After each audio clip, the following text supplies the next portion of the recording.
Daniel, capítulo 1. Era o 3º ano do reinado de Joaquim em Judá, quando o rei Nabucodonosor da Babilônia declarou guerra a Jerusalém e sitiou a cidade. O Senhor entregou o rei Joaquim de Judá nas mãos dele, com alguns utensílios do templo de Deus. Nabucodonosor levou o rei os utensílios para a casa do tesouro do seu Deus, na terra da Babilônia, a antiga Sinear.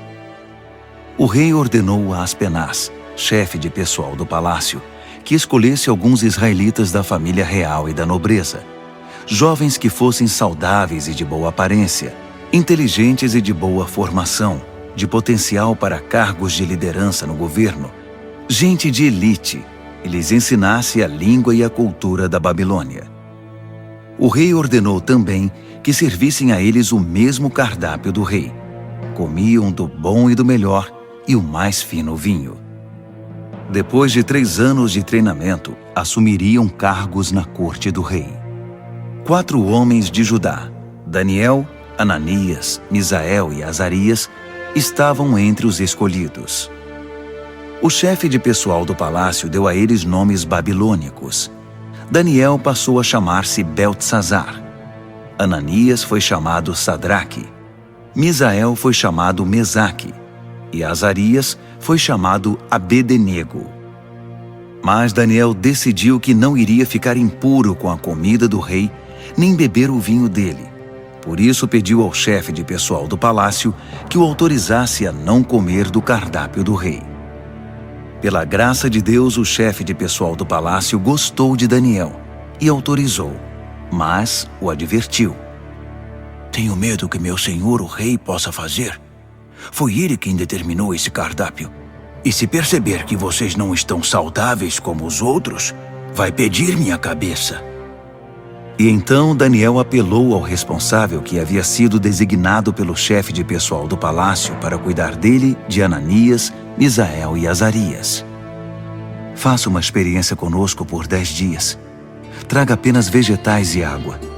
Depois nos compare com os jovens que se alimentam do cardápio do rei e tome sua decisão. O responsável por eles concordou e os alimentou com vegetais e água durante 10 dias. Ao final dos 10 dias, eles tinham aparência melhor e pareciam mais saudáveis que todos os outros. Assim, o responsável continuou a dispensá-los da comida e da bebida do cardápio do rei e servia-lhes apenas vegetais. Deus deu a esses 4 jovens conhecimento e habilidades em todas as áreas, tanto teórica quanto prática. Além disso, Daniel tinha o dom de interpretar todo tipo de visões e sonhos. Ao final do tempo determinado pelo rei para o treinamento, o chefe de pessoal do palácio os levou para a presença de Nabucodonosor. Quando os entrevistou, o rei os achou muito melhores que todos os outros. Ninguém estava tão bem quanto Daniel, Ananias, Misael e Azarias. E assim eles assumiram suas responsabilidades na corte do rei. Sempre que o rei os consultava sobre qualquer assunto, teórico ou prático, eles se mostravam 10 vezes melhores que todos os magos e encantadores do reino juntos. Daniel continuou no serviço do rei até o 1º ano do reinado do rei Ciro. Daniel, capítulo 2. No 2º ano do seu reinado, o rei Nabucodonosor teve alguns sonhos que o estavam deixando maluco, tanto que ele nem conseguia mais dormir. Chamou então todos os magos, encantadores, feiticeiros e astrólogos da Babilônia para que interpretassem seus sonhos. Quando estavam todos na presença do rei, ele disse: Tive um sonho e não consigo tirá-lo da cabeça. Não vou conseguir dormir até saber o que significa. Os astrólogos, falando em aramaico, disseram: Que o rei viva para sempre. Conte-nos o sonho e vamos interpretá-lo. O rei respondeu: Meu decreto é este. Se vocês não conseguirem me dizer qual é o sonho e me dar a interpretação, vou fazer picadinho de vocês e destruir suas casas. Mas se me contarem o sonho e derem a interpretação, vou encher vocês de presentes e serão muito honrados. Então, digam-me qual foi o sonho e me deem a interpretação. Eles responderam: Vossa Majestade, por favor, conte-nos o sonho. Então daremos a interpretação. Mas o rei disse: Eu sei o que vocês estão tentando fazer. Vocês só querem ganhar tempo. Sabem que estão numa enrascada, e se não conseguirem me contar o sonho, estarão numa fria. Estou até vendo. Vocês vão inventar uma história qualquer e me enrolar até que eu mude de ideia. Nada disso. Primeiro me contem o sonho, e então vou saber se são capazes de me dar a interpretação ou se estão só me enrolando. Os astrólogos responderam: Ninguém em nenhum lugar do mundo pode fazer o que o rei está pedindo. E nenhum rei jamais pediu uma coisa dessas a nenhum mago, encantador ou astrólogo. O que Vossa Majestade está pedindo é impossível, a não ser que algum deus o revele. E os deuses não vivem no meio de gente como nós. A resposta deixou o rei furioso. Ele perdeu a paciência e ordenou que todos os sábios da Babilônia fossem executados. A sentença de morte foi anunciada, e Daniel e seus amigos estavam entre os condenados à morte.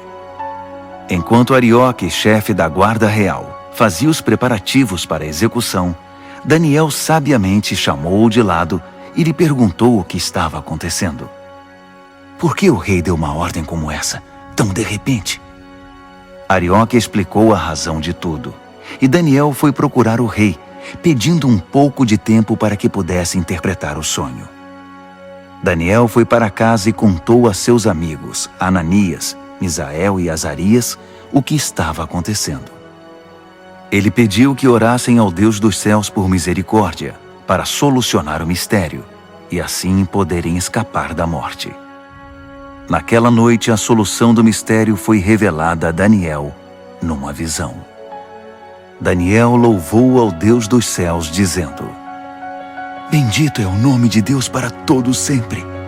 Deus é sábio e todo-poderoso. Ele muda as estações e conduz a história. Escolhe reis e também os depõe.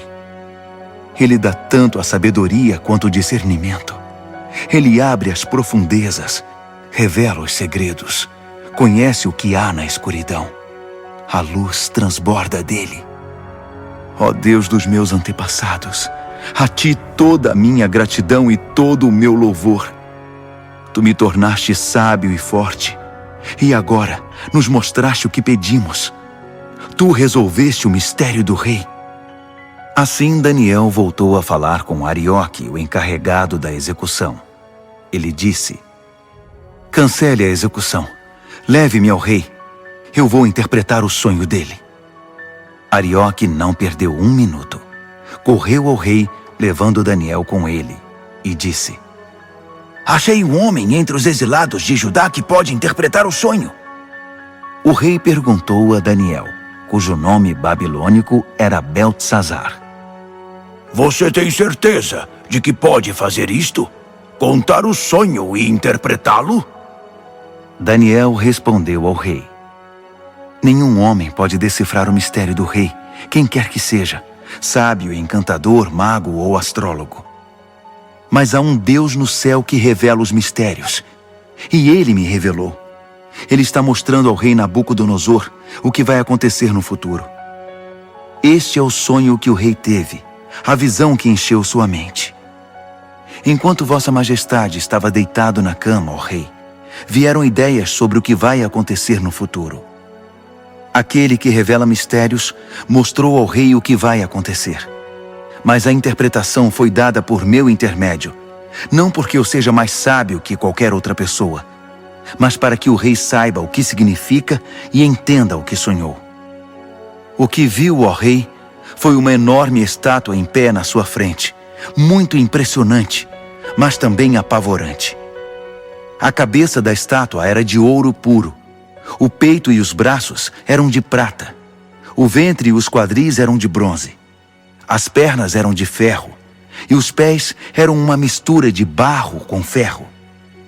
Enquanto você estava olhando para a estátua, uma pedra que se soltou por si só da montanha, sem que ninguém o fizesse, atingiu a estátua, esmigalhando os pés de ferro e barro. Então tudo desmoronou e ficou em pedaços. O ferro, o barro, o bronze, a prata e o ouro. Ficou tudo como restos amontoados, relegados ao esquecimento. Mas a pedra que atingiu a estátua tornou-se uma grande montanha que dominava o horizonte. Esse foi o sonho. Agora vamos à interpretação do sonho. Ó Rei, Vossa Majestade é o soberano mais poderoso da terra. O Deus do céu deu tudo ao Senhor: governo, poder, força e glória. Ele o designou responsável pela humanidade e por todos os animais do campo e as aves do céu, no mundo todo. O rei é o cabeça de todos os governantes. É a cabeça de ouro. Mas seu reino será tomado por outro reino, inferior ao seu, e este por um terceiro, o reino de bronze, que governará toda a terra. Por fim, um quarto reino, forte como o ferro, assumirá o poder. Assim como o ferro despedaça tudo o que atinge, esse vai quebrar, esmigalhar e pulverizar todos os reinos anteriores. Mas os pés e os dedos dele, que são uma mistura de ferro e barro, significam que o reino será dividido, mas ainda haverá a força do ferro. Assim como os dedos eram de ferro e de barro, o reino terá uma parte forte e outra frágil. Esse reino fará alianças, mas não darão certo. Não conseguirá se unir a nenhum outro reino, assim como o ferro e o barro não se misturam. Mas no tempo desses reinos, o Deus do céu edificará um reino que nunca será destruído, nem nunca será dominado por outro. No final, esmagará os outros reinos, destruirá todos eles e será eterno. Será como a pedra que se soltou por si só da montanha, sem que ninguém o fizesse, que esmigalhou o ferro, o bronze, o barro, a prata e o ouro. O grande Deus fez o rei saber o que vai acontecer no futuro. Essa é a revelação exata do sonho, e também a interpretação correta. Quando Daniel terminou, o rei Nabucodonosor, perplexo, prostrou-se com o rosto no chão diante de Daniel.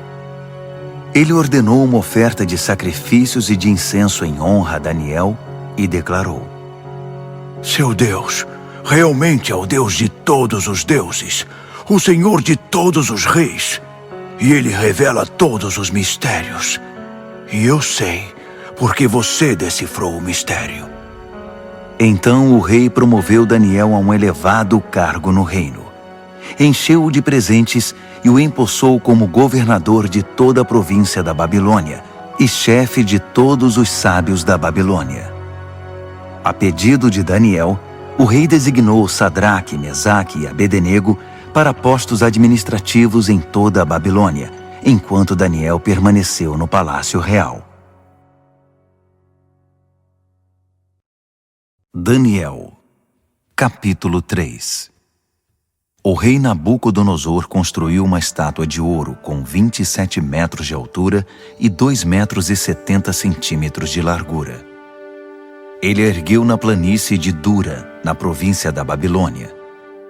Em seguida ordenou a todos os líderes importantes da província que comparecessem à cerimônia de dedicação da estátua. Todos vieram para a cerimônia e tomaram seus lugares diante da estátua que Nabucodonosor havia erguido. Um arauto apareceu e proclamou em voz alta: Atenção, todos! Ouçam vocês de todas as raças, cores e crenças! Quando ouvirem o som da trombeta, do pífaro, da cítara, da harpa, do saltério e da flauta dupla, dobrem os joelhos e adorem a estátua de ouro que o rei Nabucodonosor ergueu. E quem não se ajoelhar, não adorar a estátua, não importa quem seja, será lançado imediatamente na fornalha. O som começou a tocar. Todos os instrumentos musicais da Babilônia, E gente de todas as raças, cores e crenças dobraram os joelhos e adoraram a estátua de ouro que o rei Nabucodonosor havia erguido.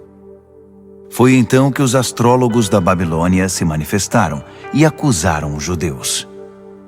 Eles disseram ao rei Nabucodonosor: Que o rei viva para sempre.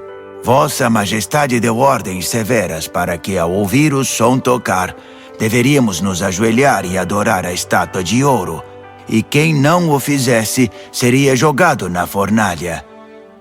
Mas os judeus, Sadraque, Mesaque e Abednego, a quem o rei designou cargos elevados na província da Babilônia, ignoraram a ordem, ó rei. Eles não respeitam os nossos deuses e se negam a adorar a estátua de ouro que mandou erguer. Furioso, o rei Nabucodonosor ordenou que Sadraque, Mesaque e Abednego fossem trazidos. E quando eles chegaram, Nabucodonosor perguntou: Sadraque, Mesaque e Abednego, é verdade que vocês não respeitam meus deuses e se negam a adorar a estátua de ouro que mandei erguer? Vou dar a vocês uma segunda chance, mas a partir de agora, quando o som começar a tocar, vocês devem se ajoelhar e adorar a estátua.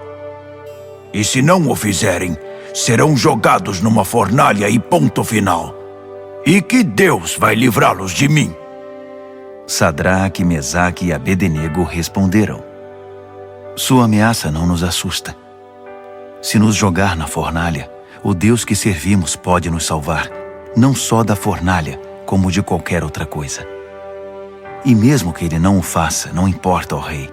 Ainda assim, não vamos servir aos seus deuses, nem adorar a estátua de ouro que mandou erguer. Nabucodonosor estava prestes a explodir de tanta raiva. Imediatamente ordenou que a fornalha fosse aquecida 7 vezes mais que o normal, e que alguns homens fortes do seu exército os amarrassem e os jogassem na fornalha. Sadraque, Mesaque e Abednego, com os pés e mãos amarrados e vestidos em suas roupas, foram jogados na fornalha extremamente quente. Por causa da ordem do rei, a fornalha estava tão quente que só as chamas foram suficientes para matar os homens que carregaram Sadraque, Mesaque e Abednego. E eles acabaram caindo fornalha dentro. De repente, o rei Nabucodonosor levantou-se num salto e perguntou: Não jogamos 3 homens com os pés e as mãos amarrados?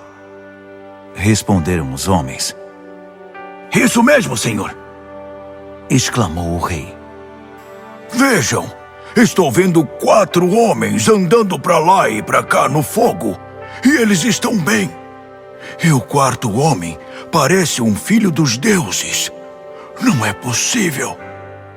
Nabucodonosor foi até a entrada da fornalha ardente e chamou: Sadraque, Mesaque e Abednego, servos do Deus Altíssimo, saiam, venham para cá.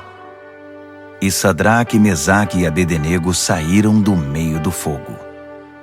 Todos os líderes do governo e os conselheiros do rei se reuniram para examiná-los e viram que o fogo não havia causado nenhum arranhão nos 3, nem um fio de cabelo queimado, nem cheiro de fumaça na roupa deles.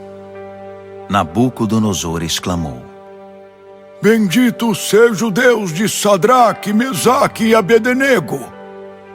Ele enviou seu anjo e salvou seus servos. Eles confiaram no seu Deus, a ponto de ignorar as ordens do rei e arriscaram sua vida, mas não serviram nem adoraram outros deuses. Por isso decreto: todo, de qualquer lugar, cor, raça ou crença, que disser alguma coisa contra o Deus de Sadraque, Mesaque e Abednego, será despedaçado, e sua casa será destruída. Nunca houve um Deus que salvasse como esse. Então o rei promoveu Sadraque, Mesaque e Abednego na província da Babilônia. Daniel, capítulo 4. O rei Nabucodonosor a todos, de todas as raças, cores e crenças do mundo. Paz e prosperidade a todos. É um privilégio contar a vocês os grandes milagres que o Deus Altíssimo fez por mim. Seus milagres são impressionantes e suas maravilhas surpreendentes. Seu reino dura para sempre e seu governo soberano é eterno. Eu, Nabucodonosor, vivia tranquilo no meu palácio, mas tive um sonho, quase um pesadelo, que me deixou abalado. Mandei buscar todos os sábios da Babilônia para que interpretassem o sonho. Quando todos estavam reunidos, magos, encantadores, astrólogos e adivinhos, contei-lhes o sonho, mas ninguém conseguiu dizer o significado. Mas veio Daniel, um homem cheio do Espírito Santo divino, e contei a ele o sonho. O seu nome babilônico é Beltesazar, assim chamado em homenagem ao meu Deus. Beltesazar, eu disse, chefe dos magos, sei que você é um homem cheio do Espírito Santo divino e que não há mistério que você não consiga desvendar. Ouça este sonho que eu tive e interprete-o para mim. Isto foi o que vi deitado na minha cama. Havia uma grande árvore no centro do mundo. Eu olhei e a árvore cresceu, tornando-se maior ainda. Seu topo alcançava o céu e era visto de todos os lugares da terra. Suas folhas eram belas e seus frutos fartos, produzindo comida suficiente para todos. Os animais se abrigavam debaixo dela e as aves faziam ninhos nos galhos. Todo mundo dependia dela. E enquanto eu ainda estava deitado, vi também isto. Um anjo desceu do céu e ordenou: derrubem a árvore, cortem seus galhos, arranquem suas folhas e espalhem seus frutos. Caçem os animais que estão debaixo dela e espantem os pássaros de seus galhos, mas deixem o toco e as raízes presos com ferro e bronze junto à relva do campo. Deixem que ele seja molhado pelo orvalho do céu e se alimente de capim com os animais. Que ele perca a mente humana e seja como um animal, e assim seja até que se passe 7 tempos. Os anjos anunciam esse decreto, as santas sentinelas trazem essa sentença, para que todos que vivem saibam que o Deus Altíssimo tem domínio sobre os reinos dos homens. Ele conduz tudo conforme seu querer, e de gente simples faz poderosos. Isso é o que eu, rei Nabucodonosor, sonhei. Beltesazar, agora é sua vez de interpretar o sonho para mim. Ninguém entre os sábios da Babilônia conseguiu ver sentido algum nele, mas tenho certeza de que você pode interpretá-lo, pois é cheio do Espírito Santo divino. Daniel, Beltesazar, ficou tão apavorado por um momento que nem conseguia falar. Disse o rei: Beltesazar, fique calmo. Não deixe que o sonho e a interpretação o assustem. Disse Beltesazar: meu senhor, gostaria que esse sonho fosse sobre seus inimigos e a interpretação para seus adversários.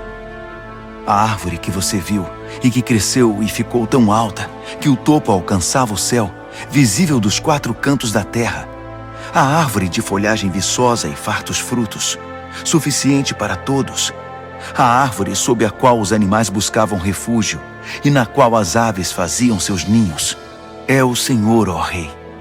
Vossa Majestade é a árvore. Você cresceu e ficou forte. Sua Majestade atinge o céu e seu governo se estende aos 4 cantos da terra.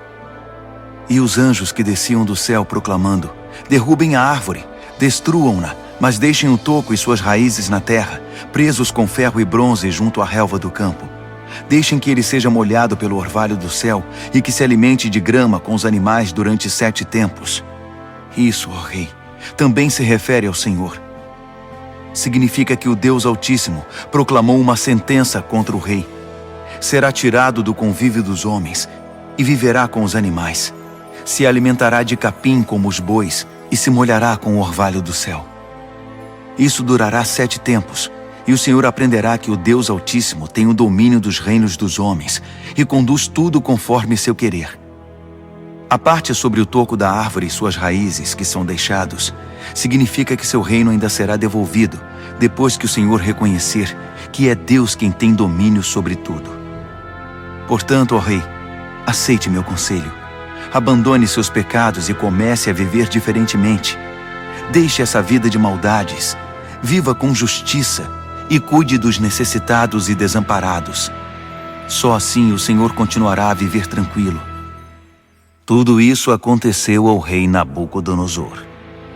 Passados apenas 12 meses, ele estava andando pela sacada do palácio real na Babilônia e, de repente, exclamou orgulhoso: Olhe para tudo isto. É a grande Babilônia. E eu a construí sozinho, como capital do meu reino para minha honra e glória. Assim que as palavras saíram da sua boca, ouviu-se uma voz do céu: Esse é o decreto contra você, rei Nabucodonosor. Seu reino foi tomado de você. Você será tirado do convívio dos homens, viverá com os animais do campo e comerá capim como boi. A sentença é para 7 tempos, o suficiente para você aprender que o Deus Altíssimo tem domínio sobre os reinos dos homens e põe no trono quem Ele quer. Isso aconteceu imediatamente. Nabucodonosor foi tirado da convivência dos homens, comeu capim como boi e se molhou com o orvalho do céu. Seu cabelo cresceu como as penas da águia, suas unhas como as garras do falcão. Ao final daquele período, eu, Nabucodonosor, olhei para o céu, recobrei o juízo e bendisse o Deus Altíssimo, agradecendo e glorificando ao Deus que vive para sempre. Seu domínio dura para sempre, seu reino nunca será decadente. A vida na terra é insignificante. Deus faz tudo conforme seu querer. Ninguém pode opor-se à sua vontade. Ninguém pode questioná-lo ou desafiá-lo. Ao mesmo tempo em que recobrei o juízo, recuperei a majestade e a glória do meu reino. Todos os líderes e gente importante vieram me ver. Fui restabelecido como rei no meu reino e me tornei maior que antes. E é por isso que eu, Nabucodonosor, canto e louvo ao Rei do céu. Tudo o que ele faz é justo, e ele o faz da maneira certa. Ele sabe como tratar gente orgulhosa e tem o poder para torná-los humildes. Daniel, capítulo 5. O rei Belsazar convidou Mil de seus nobres para um grande banquete. O vinho era muito bem servido. Então Belsazar, que já estava alto por causa do vinho, ordenou que as taças de ouro e prata que seu pai Nabucodonosor havia tomado do templo de Deus em Jerusalém fossem trazidas para que ele, seus nobres, suas mulheres e concubinas pudessem beber nelas. Quando as taças de ouro e prata foram trazidas, o rei, os nobres e aquelas mulheres começaram a usá-las. Beberam seu vinho e, já bêbados, louvaram seus deuses de ouro, prata, bronze, ferro, madeira e pedra. Naquele exato momento, os dedos de uma mão humana apareceram e começaram a escrever na parede rebocada do palácio, na parte mais iluminada. Quando o rei viu a mão escrevendo na parede, ficou pálido, muito assustado. Suas pernas ficaram bambas, tremiam sem parar, e os joelhos batiam um no outro. Ele gritou para que chamassem os encantadores, os astrólogos e os adivinhos, e prometeu: Quem conseguir ler esta escrita na parede e me disser o que significa, será famoso e rico. Ganhará um manto de púrpura e uma bela corrente de ouro, e será o terceiro mais importante do reino. Todos tentaram, mas ninguém conseguiu enxergar um sentido nas palavras escritas na parede. Ninguém conseguia entender o que estava escrito, muito menos interpretá-lo. Então o rei ficou apavorado, pálido, em completo estado de choque. Os nobres também estavam em pânico. A rainha soube que o rei e os nobres estavam em estado de choque e veio ao salão do banquete. Ela disse: "Que o rei viva para sempre. Não se assustem, não fiquem aí sentados pálidos desse jeito. Há um homem no reino que é cheio do Espírito Santo divino. Durante o reinado do seu pai, ele ficou conhecido pelo seu brilho intelectual e por sua sabedoria espiritual. Ele era tão capaz que seu pai, o rei Nabucodonosor, fez dele o chefe de todos os magos, encantadores, adivinhos e astrólogos. Não havia ninguém como ele. Ele conseguia fazer qualquer coisa: interpretar sonhos, decifrar mistérios, explicar enigmas. Seu nome é Daniel, mas o rei mudou o nome dele para Beltesazar. Mande chamar Daniel. Ele vai ler o que está escrito aí." Assim Daniel foi chamado. O rei perguntou: "Você é Daniel, que foi um dos exilados que meu pai trouxe de Judá? Já ouvi falar que você é cheio do Espírito Santo, tem uma mente brilhante e é incrivelmente sábio. Os sábios e encantadores foram trazidos aqui para ler esta escrita na parede e interpretá-la, mas nenhum deles conseguiu ler nada. Mas ouvi dizer que você interpreta sonhos e decifra mistérios. Então, se você conseguir ler e interpretar, será um homem famoso e rico. Ganhará o manto de púrpura e uma bela corrente de ouro, e será o terceiro mais importante do reino." Daniel respondeu ao rei: "Pode ficar com os presentes ou dá-los a outra pessoa. Mas vou ler a escrita para o rei e interpretar seu significado. Ouça, ó rei, o Deus Altíssimo deu a seu pai Nabucodonosor um grande reino e uma gloriosa reputação. Deus o fez muito poderoso, e pessoas de todos os lugares, de toda raça, cor ou crença, se sentiam intimidadas por ele. Ele as matava ou poupava, como e quando queria. Promovia ou humilhava as pessoas como bem desejava. Então Deus o humilhou e o privou de todo o poder. Ele foi tirado do convívio dos homens e passou a viver como animal. Comeu capim como boi e se molhou com o orvalho do céu até aprender esta lição: que o Deus Altíssimo tem domínio sobre os reinos dos homens e põe no trono quem ele quer. Você é filho dele, sabe de tudo isso, mas é tão arrogante quanto ele no seu pior momento. Olhe para você mesmo. Quer competir com o Senhor do céu?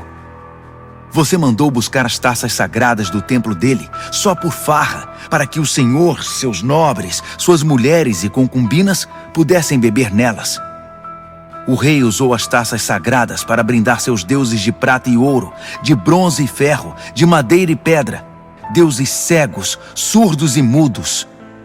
Mas tratou com desprezo o Deus vivo, que tem a sua vida nas mãos, desde o nascimento até a morte. Deus enviou a mão que escreveu na parede, e o que está escrito é: Mene, Tekel e Peres. E este é o significado dessas palavras. Mene, Deus contou os dias do seu governo, e suas contas são negativas. Tekel, você foi pesado na balança e está em falta. Peres, seu reino foi dividido e entregue aos medos e persas. Beltesazar fez o que havia prometido. Vestiu o manto de púrpura em Daniel, colocou uma bela corrente de ouro em seu pescoço e o promoveu a terceiro mais importante do reino. Naquela mesma noite, o rei Beltesazar da Babilônia foi morto. Dario, o Medo, tinha 62 anos quando o sucedeu como rei. Daniel, capítulo 6. Dario reorganizou seu reino.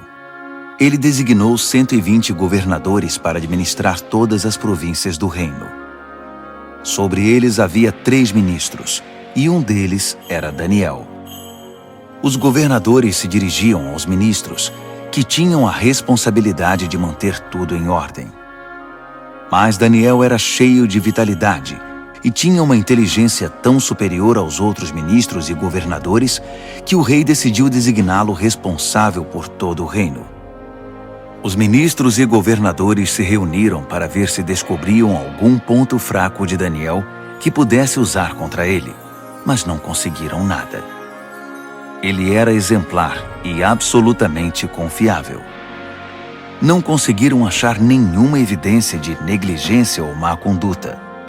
Após inúmeras tentativas, desistiram e disseram: Nunca vamos descobrir nada contra esse Daniel, a não ser que inventemos alguma acusação e tramemos algo contra ele. Assim, os ministros e governadores tramaram contra ele e foram ao rei dizer: Rei Dario, que viva para sempre! Nós, ministros, governadores e todos os principais oficiais, nos reunimos e concordamos em que o rei deveria promulgar o seguinte decreto: durante os próximos 30 dias, ninguém deve orar a nenhum outro deus ou homem exceto ao rei. Qualquer um que desobedecer será lançado na cova dos leões. Promulgue esse decreto, ó rei, e assine-o para que seja revogável, com inscrição em pedra, conforme todas as leis dos medos e dos persas. E o rei Dario assinou o decreto. Daniel soube que esse decreto havia sido promulgado, mas continuou a orar como sempre fazia. Sua casa tinha janelas no andar de cima, voltadas para Jerusalém. 3 vezes ao dia, ele se ajoelhava ali em oração, agradecendo e louvando a Deus. Os conspiradores vieram e o viram orando, pedindo a ajuda de Deus. Imediatamente foram ao rei e o lembraram do decreto.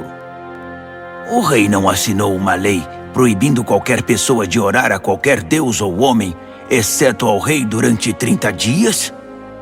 E qualquer pessoa que fosse apanhada fazendo isso seria jogada na cova dos leões? O rei confirmou. Com certeza, como inscrição em pedra, conforme todas as leis dos medos e dos persas. Então eles disseram: Daniel é um dos exilados judeus. Ignora sua ordem e desafia sua lei. Ele ora 3 vezes ao dia. O rei ficou desconcertado e tentou de todas as formas livrar Daniel da complicação em que o havia colocado. Ele pensou nisso o dia todo. Mas os conspiradores voltaram. Lembre-se, ó rei, é uma lei conforme todas as leis dos medos e dos persas. Irrevogável.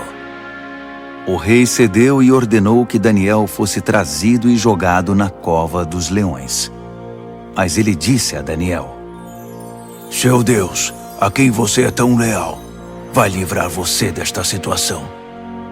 Uma pedra foi colocada sobre a entrada da cova. O rei selou a pedra com seu anel e com os anéis de todos os seus nobres, porque não podia ser revogado. O rei voltou para o palácio, mas não comeu nem conseguiu dormir. Passou a noite preocupado. Ao romper do dia, ele se levantou e foi depressa à cova dos leões. Quando chegou perto, chamou o aflito: Daniel, servo do Deus Altíssimo! Será que seu Deus, a quem você serve tão fielmente, livrou você dos leões? Daniel respondeu: Que o rei viva para sempre! Meu Deus enviou seu anjo que fechou a boca dos leões para que não me fizessem nenhum mal. Fui considerado inocente diante de Deus e também diante do Senhor, ó rei, pois não fiz mal algum ao Senhor. Quando o rei ouviu essas palavras, ficou muito feliz. Ele ordenou que Daniel fosse retirado da cova. Depois que ele saiu, verificou-se que não havia nenhum arranhão sequer. Ele havia confiado em seu Deus. Então o rei ordenou que os conselheiros que tinham conspirado contra Daniel fossem jogados na cova dos leões, com suas mulheres e filhos. Antes mesmo de chegar ao fundo da cova, os leões já os agarraram e os despedaçaram. O rei Dario divulgou esta proclamação a todos na terra, de qualquer raça, cor e crença. A paz esteja com vocês. Muita paz. Decreto que o Deus de Daniel seja adorado e temido em todo o meu reino. Ele é o Deus vivo e permanece para sempre. Seu reino nunca é destruído. Seu governo continua eternamente. Ele é o Salvador e o Redentor. Ele realiza milagres impressionantes nos céus e na terra. Ele livrou Daniel do poder dos leões. Daniel foi muito bem tratado no restante do reinado de Dario e também no reinado seguinte, de Ciro, o persa. Daniel, capítulo 7. No primeiro ano do rei Belsazar da Babilônia, Daniel teve um sonho. O que ele viu enquanto dormia o apavorou. Um verdadeiro pesadelo. E ele escreveu seu sonho. No meu sonho, naquela noite, vi os 4 ventos dos céus soprando e formando uma grande tempestade no mar. 4 animais enormes, diferentes uns dos outros, subiam do mar. O primeiro animal parecia um leão, mas tinha asas de águia. Enquanto eu observava, suas asas foram arrancadas. Ele foi levantado e ficou de pé como um homem. Em seguida, deram-lhe um coração humano. Depois vi um segundo animal, que parecia um urso. Ele se levantou, segurando 3 costelas nas mandíbulas, e recebeu esta ordem: ataque, devore tudo, encha a barriga. Em seguida vi outro animal. Parecia um leopardo. Tinha 4 asas como de pássaro nas costas. Esse animal tinha 4 cabeças e recebeu autoridade para governar. Depois disso, um 4º animal apareceu no meu sonho. Esse era apavorante, medonho. Tinha enormes dentes de ferro, triturava e devorava suas vítimas. Qualquer coisa que sobrava no chão, ele pisava e esmagava. Era diferente dos outros animais, um verdadeiro monstro. E tinha 10 chifres. Enquanto eu observava os chifres, tentava imaginar o que significavam. Nasceu nele outro chifre, mas este era pequeno. 3 dos chifres que já tinha foram arrancados para dar lugar a ele. Havia olhos humanos no pequeno chifre e uma boca grande que falava com arrogância. Enquanto eu observava tudo isso, tronos foram estabelecidos e um ancião tomou seu lugar. Suas roupas eram brancas como a neve, o cabelo alvo como a lã. Seu trono estava envolto em chamas. As rodas brilhavam intensamente. Um rio de fogo jorrava do trono. Milhares de milhares o serviam. Milhões o atendiam. Pediu-se silêncio no tribunal e os livros foram abertos. Continuei observando. O chifre pequeno falava com arrogância e enquanto eu observava, o monstro foi morto e seu corpo foi lançado no fogo. Os outros animais viveram ainda algum tempo, mas não fizeram nada, não tinham poder para governar. Meu sonho continuou. Então vi alguém, um filho de homem, chegando no meio de nuvens. Ele se aproximou do ancião e foi apresentado a ele. Ele recebeu poder para governar, toda a glória da realeza. Todas as raças, cores e crenças lhe serviram e o adoraram. Seu reinado será para sempre, não terá fim. Seu governo real nunca será destruído. Mas quanto a mim, Daniel, fiquei perturbado. As visões me deixaram apavorado. Por isso eu me aproximei de alguém que estava perto e perguntei o significado de tudo aquilo. E ele me deu a interpretação. Esses 4 animais enormes, disse ele, significam 4 reinos que aparecerão na terra. Mas a certa altura, o povo santo do Deus Altíssimo receberá o reino e o manterá para sempre. Sim, para sempre. Mas eu queria saber mais. Estava curioso sobre o 4º animal, aquele que era tão diferente dos outros, o monstro medonho com os dentes de ferro e garras de bronze, que engolia o que despedaçava e pisoteava tudo o que via pela frente. E eu queria saber também a respeito dos 10 chifres e do chifre pequeno que nasceu, ocupando o lugar de 3 dos primeiros chifres. Esse novo chifre tinha olhos e com sua boca grande falava de forma arrogante, dominando os outros chifres. Observei que esse chifre fazia guerra contra o santo povo de Deus e levava vantagem sobre eles. Mas o ancião interveio e decidiu a favor do povo do Deus Altíssimo. No final, o povo santo de Deus assumiu o controle do reino. A pessoa que estava perto de mim explicou: o quarto animal é o quarto reino que aparecerá na terra. Será diferente dos 3 primeiros, um reino monstruoso que devorará e pisoteará todos à sua volta. Os 10 chifres são 10 reis, um após o outro, que procederão desse reino. Mas então, outro rei aparecerá. Ele será diferente dos reis anteriores. Começará derrubando os outros reis e blasfemando contra o Deus Altíssimo. Ele perseguirá os seguidores do Deus Altíssimo e tentará eliminar a adoração sagrada e a prática da justiça. O santo povo de Deus será perseguido por ele durante um tempo, 2 tempos e meio tempo. Mas quando for feito silêncio no tribunal, o chifre não terá mais o seu poder e será destruído definitivamente. O governo real, a autoridade e a glória de todos os reinos debaixo do céu serão entregues ao povo do Deus Altíssimo, e esse governo durará para sempre. Todos os outros governantes irão servir e prestar obediência a ele. O sonho acabou assim, e eu, Daniel, continuei chocado, como alguém que tinha acabado de ver um fantasma, mas guardei tudo para mim. Daniel, capítulo 8.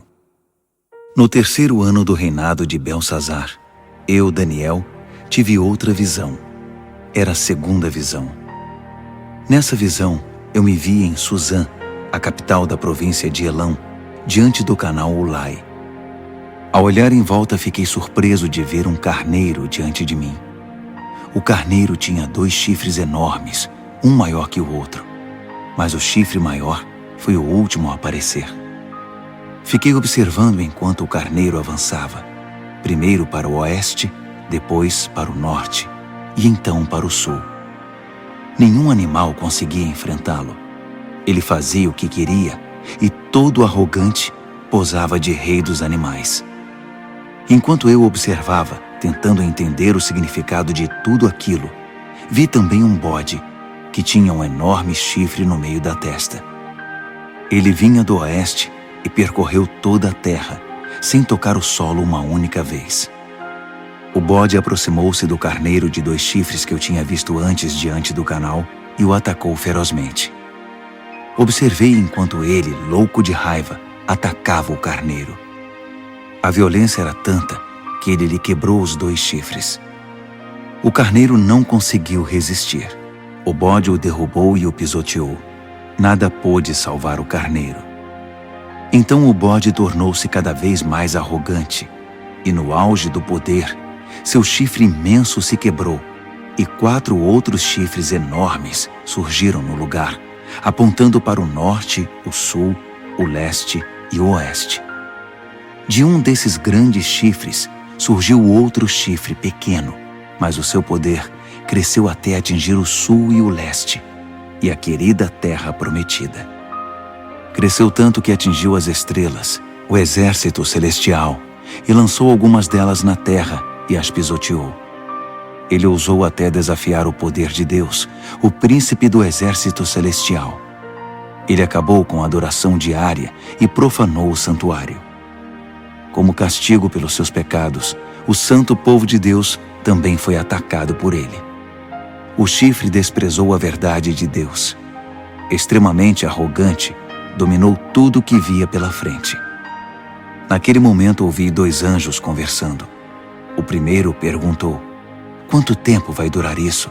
Sem adoração diária, esse castigo devastador pelo pecado? E o povo de Deus e o santuário vão continuar sendo desprezados e pisoteados? O outro respondeu: um período de 2.300 tardes e manhãs. Então, o santuário será restaurado. Enquanto eu, Daniel, estava tentando encontrar um sentido no que via, uma figura humana apareceu diante de mim. Ouvi uma voz de homem que vinha do canal de Ulai e chamava: Gabriel, diga a este homem o que está acontecendo. Explique a visão a ele. Ele veio até mim, mas quando se aproximou, fiquei aterrorizado e me prostrei com o rosto em terra. Ele disse: entenda que esta visão diz respeito ao final dos tempos. Assim que ele falou, eu desmaiei, com o rosto no chão. Mas ele me despertou e me levantou. Ele continuou: vou contar a você o que vai acontecer nos dias de juízo, pois haverá um fim para tudo isso. O carneiro de 2 chifres que você viu representa os 2 reis dos Medos e dos Persas. O bode representa o reino dos gregos, e o chifre enorme na testa dele é o primeiro rei. Os 4 chifres que surgiram no lugar dele, depois que foi quebrado, são os 4 reis que virão depois dele, mas sem o mesmo poder. Quando o reinado deles estiver no fim e as rebeliões se intensificarem, surgirá um rei cruel, um mestre da maldade. Seu poder aumentará imensamente. Ele será arrogante, de fala autoritária, fazendo exatamente o que quer.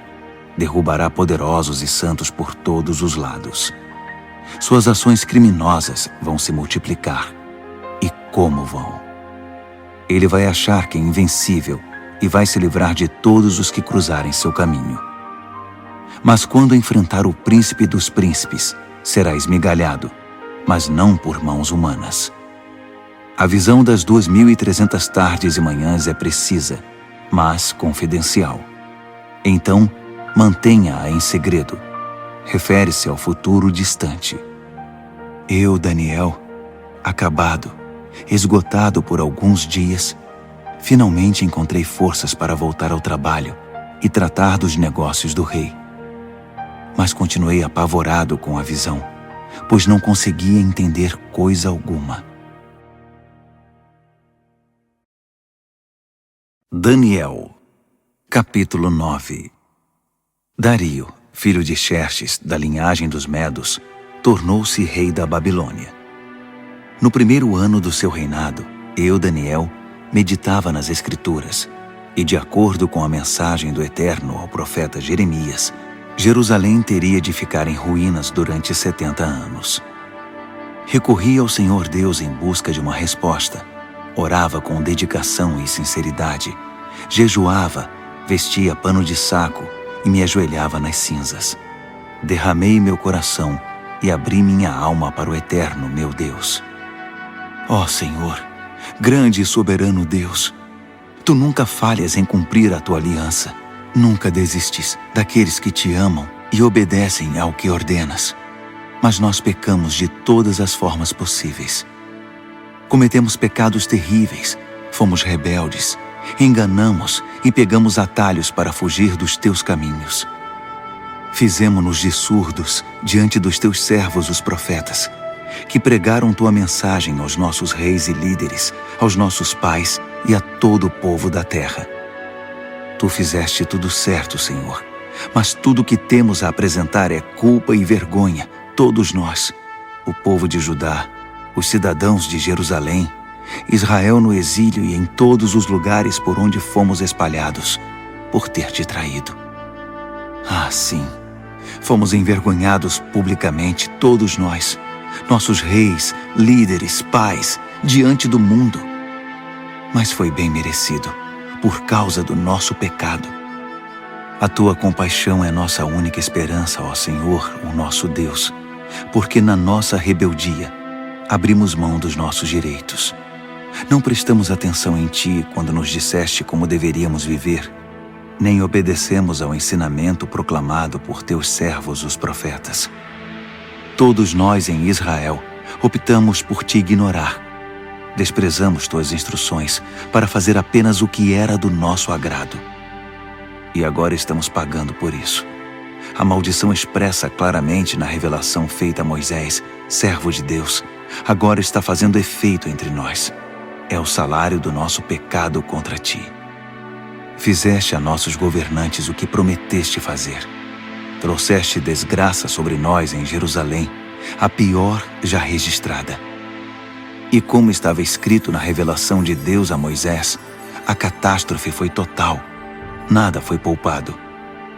Nós nos mostramos obstinados no nosso pecado, sem nunca considerar tuas orientações, ignorando tuas advertências.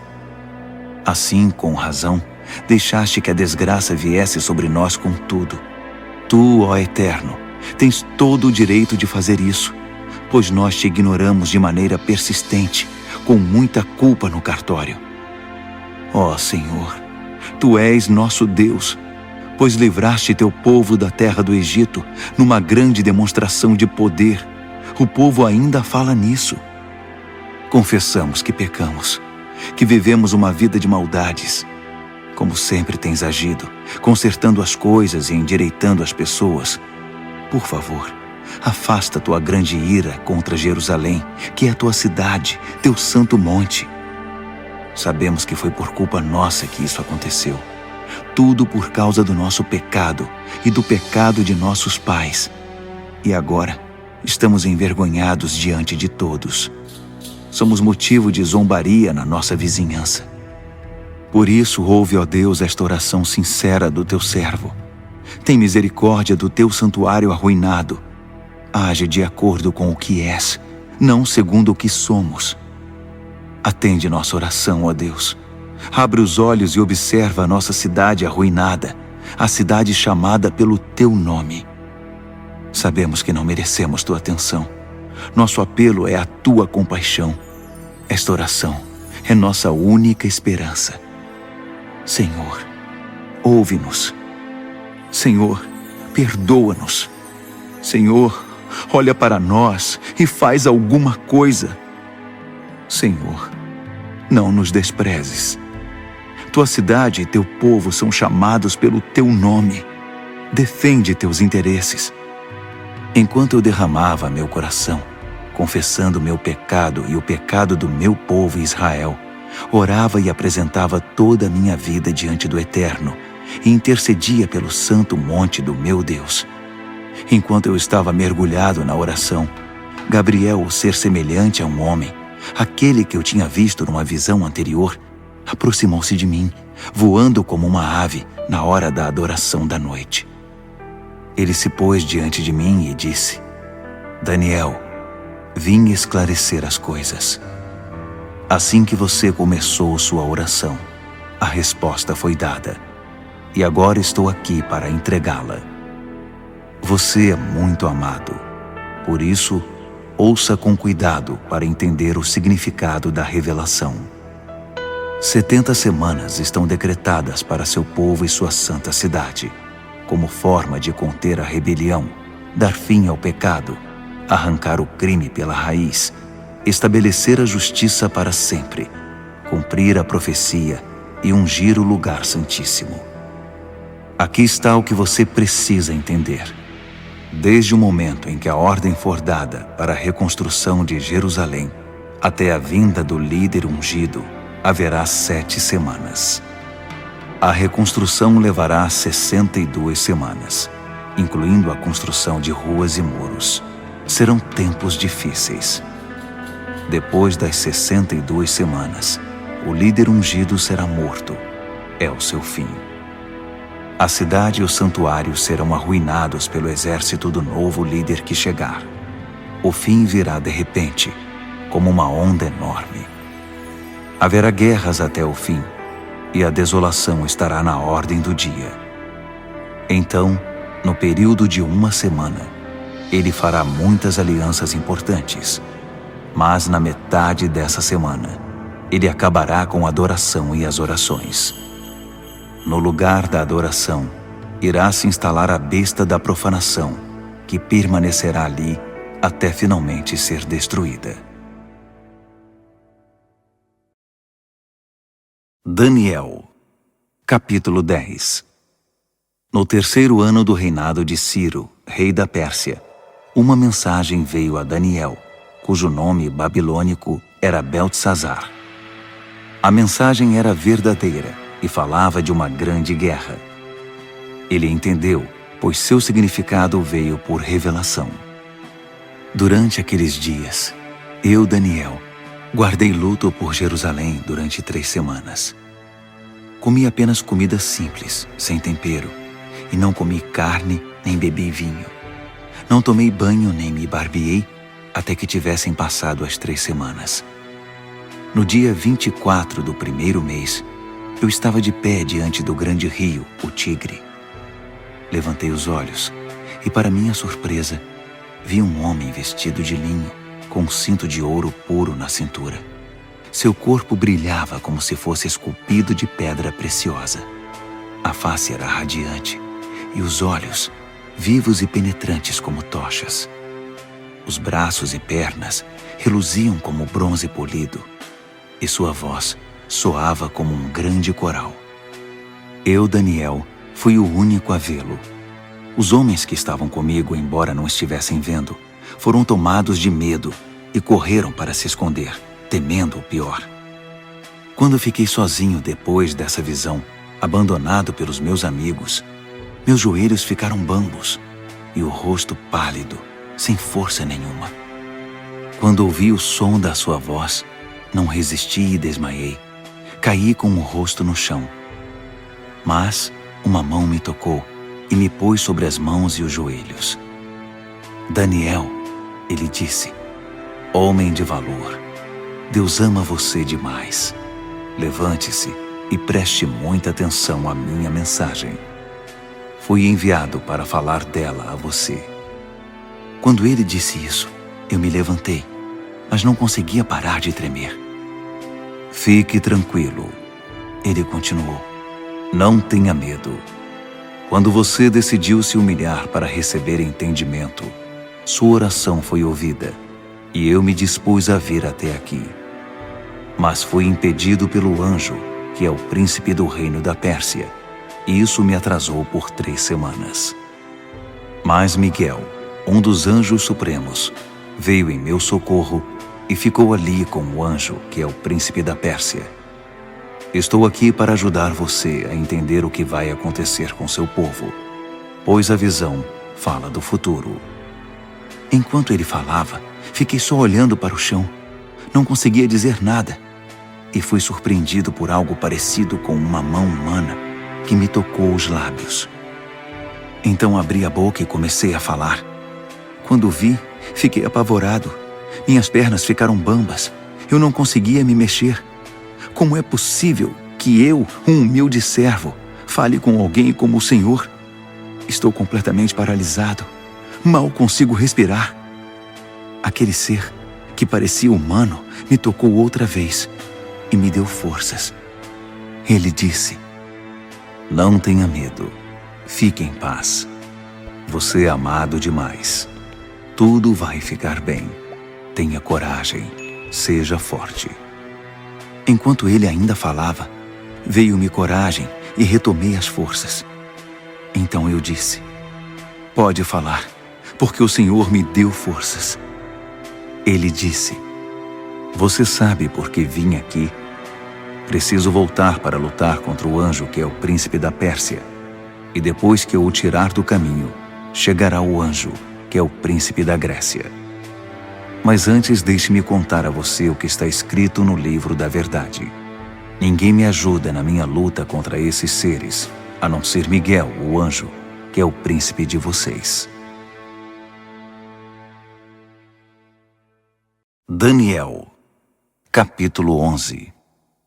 Eu tenho ajudado da melhor maneira possível, desde o primeiro ano do reinado de Dario, rei dos Medos.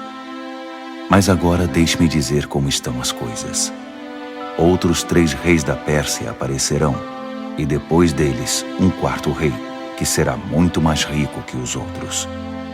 Quando ele achar que já tem poder suficiente, ganho com sua riqueza, declarará guerra contra o reino da Grécia. Nesse momento, aparecerá um rei poderoso, que dominará um enorme território e conduzirá tudo como bem entender. Mas no auge do seu poder, quando tudo estiver aparentemente bem, seu reino se dividirá em 4 partes: norte, sul, leste e oeste. Mas seus herdeiros não receberão nada. Não haverá continuidade do poder, pois outros o tomarão. Em seguida, o rei do sul se fortalecerá, mas um dos seus príncipes será mais forte que ele e governará um território ainda maior. Depois de alguns anos, os dois se tornarão aliados, e a filha do rei do sul se casará com o rei do norte para consolidar o acordo. Mas a influência dela enfraquecerá e seu filho não sobreviverá. Ela, seus servos, seu filho e seu marido serão traídos. Algum tempo depois, alguém da família real aparecerá e assumirá o trono. Ele assumirá o comando do exército, invadirá o norte e alcançará grande vitória. Ele tomará os deuses de metal deles e todos os utensílios de ouro e prata que os acompanham e os levará para o Egito. Passado algum tempo, o rei do norte se recuperará e invadirá a terra do rei do sul, mas não terá sucesso. Terá de bater em retirada. Mas seus filhos formarão um exército gigante e descerão como uma inundação, um ataque impetuoso sobre as defesas do sul. Furioso, o rei do sul sairá e enfrentará o rei do norte, que estará à espera com seu enorme exército, mas, apesar disso, será derrotado. Enquanto os cadáveres são tirados do campo, o rei, com muita sede de sangue, sairá massacrando dezenas de milhares. Mas sua vitória não vai durar muito, pois o rei do norte reunirá um exército ainda maior que o anterior, e depois de alguns anos, voltará à batalha com inúmeros soldados, muito arsenal e provisões inesgotáveis. Naqueles dias, muitos outros se engajarão na batalha contra o rei do sul. Revoltosos do seu próprio povo, embriagados por sonhos de poder, se ajuntarão a eles, mas acabarão frustrados. Quando o rei do norte chegar, fará rampas de cerco e conquistará a cidade fortificada. Os exércitos do sul serão despedaçados diante dele. Nem mesmo suas famosas tropas de choque conterão o agressor. Ele entrará todo arrogante, como se fosse o dono de tudo.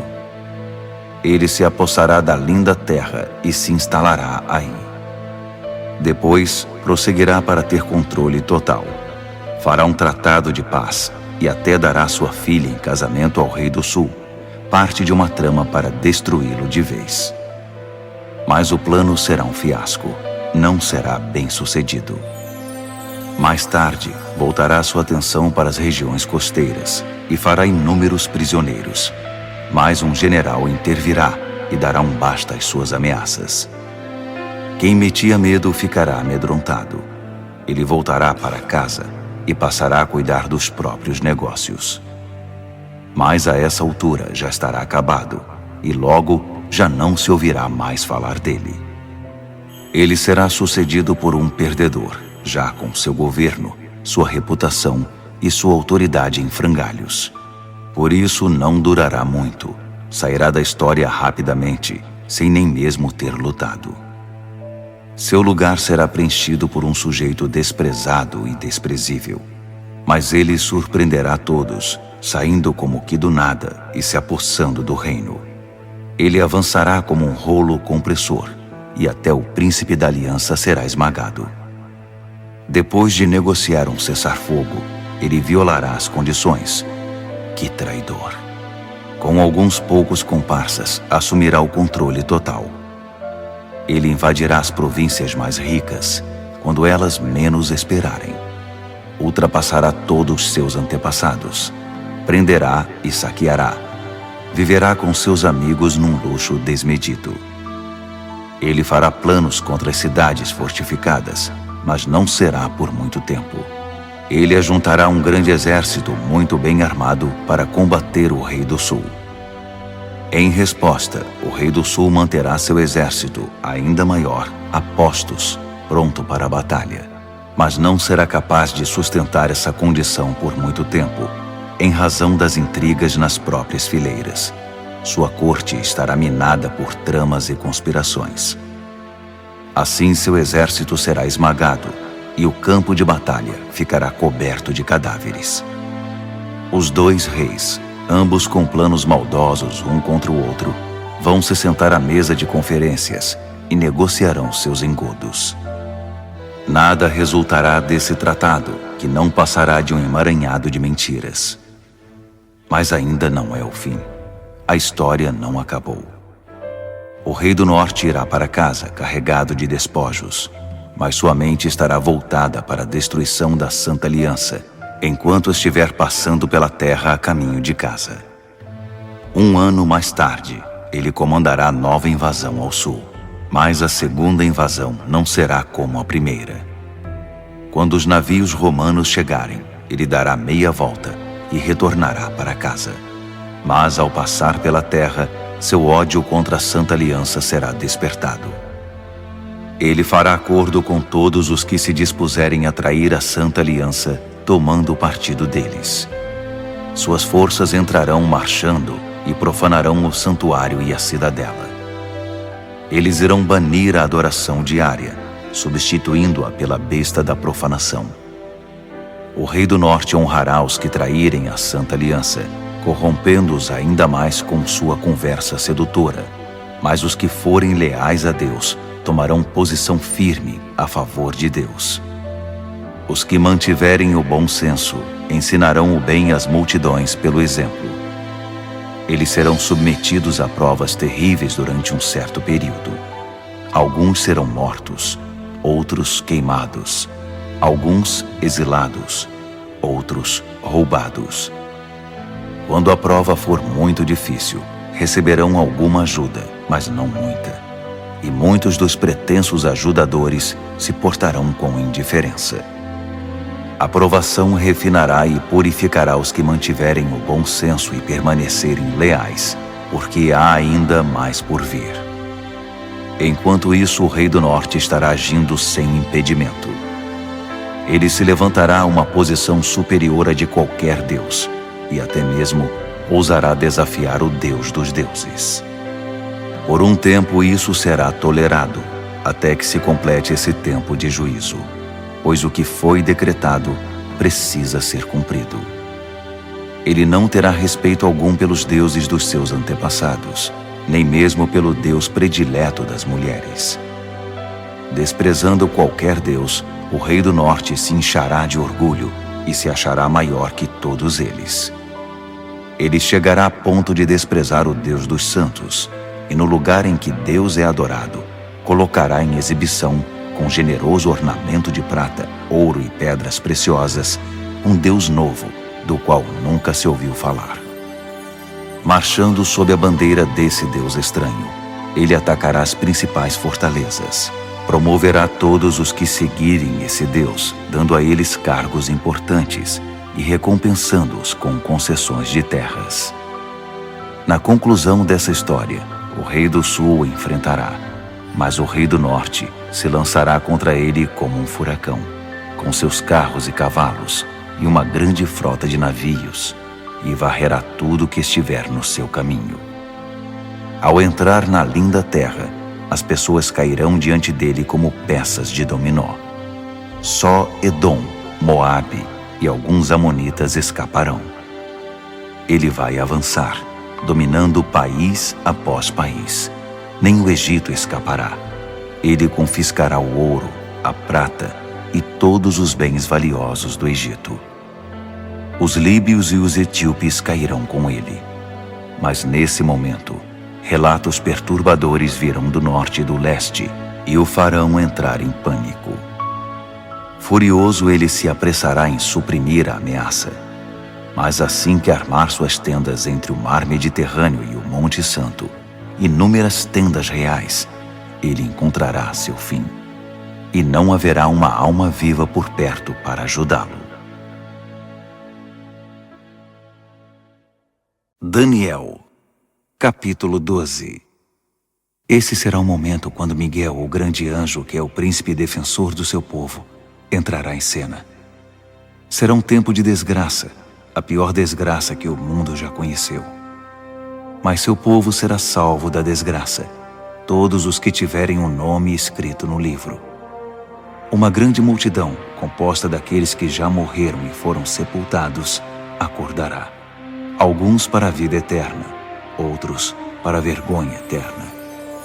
Homens e mulheres que viveram de forma sábia e justa brilharão como a noite sem nuvens, repleta de estrelas.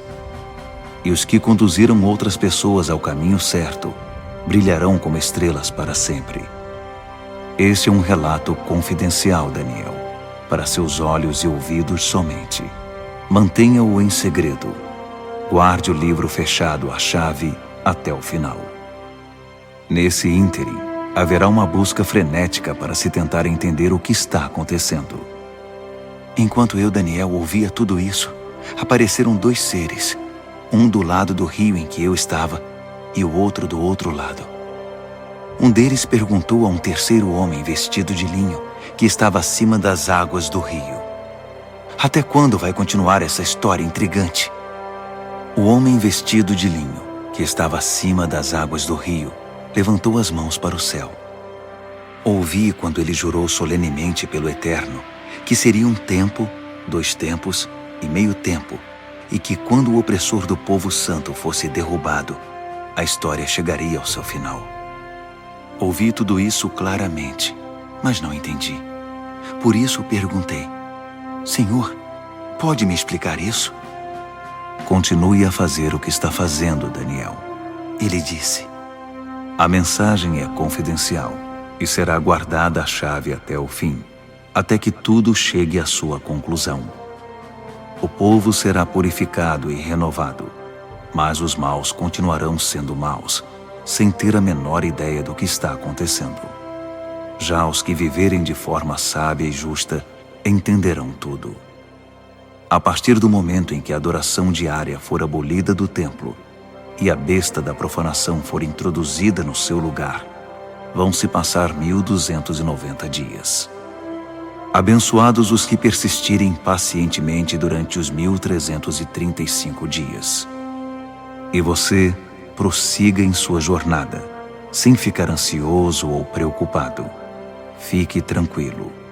Quando tudo tiver passado, você se levantará para receber sua recompensa.